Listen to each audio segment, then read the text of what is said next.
অহা পৰহি দিনাখন 17 তাৰিখে আমাৰ ৰাজ্যিক সভাপতিৰ নিৰ্বাচন প্ৰক্ৰিয়া সম্পূৰ্ণ হ'ব। অহাকালি নিশা 7 বজালৈকে মনোনয়ন পত্ৰ দাখিলৰ সময় থাকিব।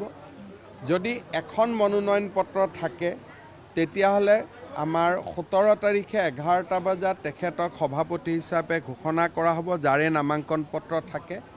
আৰু যদি নামাঙ্কন এখনতকৈ অধিক থাকে তেতিয়াহ'লে আমি তাক আমাৰ যিসকল ষ্টেট কাউন্সিলৰ মেম্বাৰ নিযুক্তি হৈছে তেখেতসকলৰ ভোটদানেৰে আমাৰ সভাপতিজন নিৰ্বাচিত হ'ব। কিন্তু আমাৰ দলৰ পৰম্পৰা, অহাকালি আমাৰ ৰাষ্ট্ৰীয় সাধাৰণ সম্পাদক সুনীল বানচালজী আহিব, সম্বিত পাত্ৰ আহিব আৰু আমাৰ প্ৰভাৰী হৰীশ দ্বিবেদী আহিব। তিনিওগৰাকীয়ে আমাৰ দলৰ নেতৃবৃন্দৰ লগত কথা পাতি সভাপতি পদৰ বাবে যিমান দূৰ সম্ভৱ এজন উমৈহতীয়া প্ৰাৰ্থী স্থিৰ কৰিব আৰু সন্ধিয়া 7 বজাৰ পৰা নামাঙ্কন পত্ৰ দাখিলৰ প্ৰক্ৰিয়া আৰম্ভ হ'ব। আৰু শ্ৰী গজেন্দ্ৰ সিং শেখাৱত কেন্দ্ৰীয় মন্ত্ৰী তেখেতে নিৰ্বাচনী পৰ্যবেক্ষক হৈ অহাকালি ৰাতি গুৱাহাটীত উপস্থিত হ'ব। ভৱেশ কলিতা ডাঙৰীয়াই যোৱা সময়খিনিত আমাৰ দলক সুন্দৰভাৱে নেতৃত্ব দিছে। কিন্তু আমাৰ দলৰ নিয়ম হ'ল যে সভাপতিজন কৰাৰ আগতে দলৰ এটা বিশেষ পৰ্যবেক্ষকৰ দল আহি আমাৰ সকলোৰে লগত কথা পাতি এজন ঐক্যমতৰ প্ৰাৰ্থী নিৰ্বাচিত কৰিব।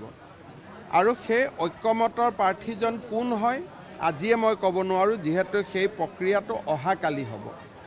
তাৰ পিছত নিৰ্বাচনীৰ অবজাৰ্ভাৰ আহিব। কেন্দ্ৰীয় মন্ত্ৰী গজেন্দ্ৰ সিং শেখাৱতক আমাৰ ইয়াৰ নিৰ্বাচনী অবজাৰ্ভাৰ কৰা হৈছে। গতিকে গোটেই বিষয়টো অহাকালি পৰিষ্কাৰ হ'ব আৰু 17 তাৰিখে 11 বজাৰ পিছত এই গোটেই সংগঠন পৰ্বৰ যিটো এটা ডাঙৰ আমি এটা প্ৰক্ৰিয়া যোৱা 4 মাহ ধৰি চলাই আছিলোঁ, সি এক প্ৰকাৰ ৰাজ্যিক পৰ্যায়ত সামৰণি পৰিব। 4খন জিলাৰ আমাৰ দলৰ নিয়ম মতে 50% জিলা হ'ব লাগে। ৰাষ্ট্ৰীয় সভাপতিৰ ইলেকশ্যনৰ কাৰণে 50% জিলা আৰু 50% ষ্টেট তাৰ ইলেকশ্যন প্ৰক্ৰিয়া সম্পূৰ্ণ হ'ব লাগে। আৰু আমি 50%ৰ জেগাত অলমষ্ট 90% কৰিলোঁ। গতিকে সেইটো কাৰণে এতিয়া 4খন জিলা যেতিয়া সময় সুবিধা বুজি নতুন সভাপতিয়ে কৰিলে হ'ব। তাত আৰু সাংগঠনিক নিৰ্বাচন নহয়। এই 4খন জিলা যি বাকী আছে দলৰ নৱনিৰ্বাচিত ৰাজ্যিক সভাপতিয়ে কথা বতৰা পাতি এই 4খন জিলাত নতুন সভাপতি নিয়োগ কৰিব।